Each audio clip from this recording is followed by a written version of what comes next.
সেটা নিয়ে আমরা আবার আপনাদের সামনে আসবো।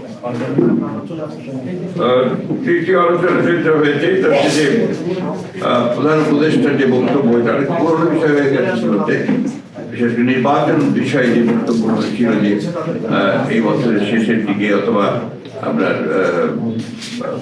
পরবর্তী বছর অর্থাৎ 26-এর মাঝামাঝি সময়ে এই বিষয় নিয়ে আলোচনা হয়েছে, অনেক দীর্ঘক্ষণ আলোচনা হয়েছে। আমরা মনে করি যে এত বিলম্বিত করার কোনো কারণ নেই।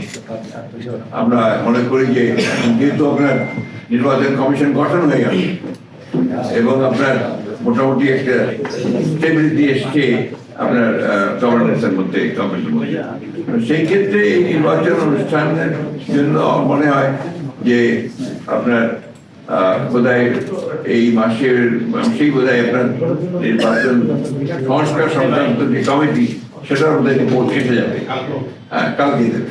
সুতরাং আমার মনে হয় না যে এটা আমরা আরো বিলম্বিত করার প্রয়োজন আছে, কারণ যত বিলম্ব হচ্ছে ততই রাজনৈতিক এবং অর্থনৈতিক সংকট আরো বৃদ্ধি পাচ্ছে। কারণ আমরা বারবার করে বলছি যে আসলে নির্বাচিত সরকারের কোনো বিপ্লব করি, এটা গণতন্ত্রে এটাই হচ্ছে সবচেয়ে ইম্পর্টেন্ট বিষয়। তো সেই ক্ষেত্রে আমরা মনে করি যে এই বছরই মাঝামাঝি সময় অর্থাৎ আপনার জুলাই আগস্ট মধ্যেই নির্বাচন সম্ভব।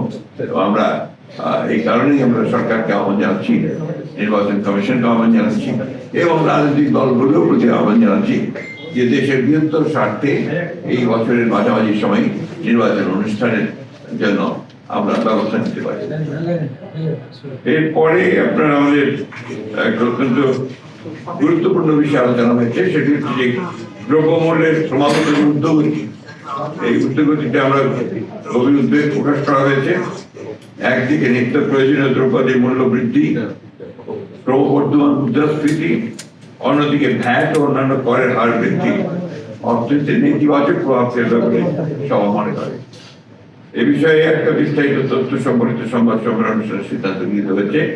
জনাব আলমগীর খসরু মাহমুদ চৌধুরী কে আহ্বায়ক করে আপনার আমাদের চেয়ারপারসন উপদেষ্টা জাবিউল্লাহকে নিয়ে একটি কমিটি হয়েছে। এনারা অবিলম্বে আগামী এক সপ্তাহের মধ্যেই তারা একটা প্রতিবেদন দেবেন, যেটা নিয়ে আমরা আবার আপনাদের সামনে আসি।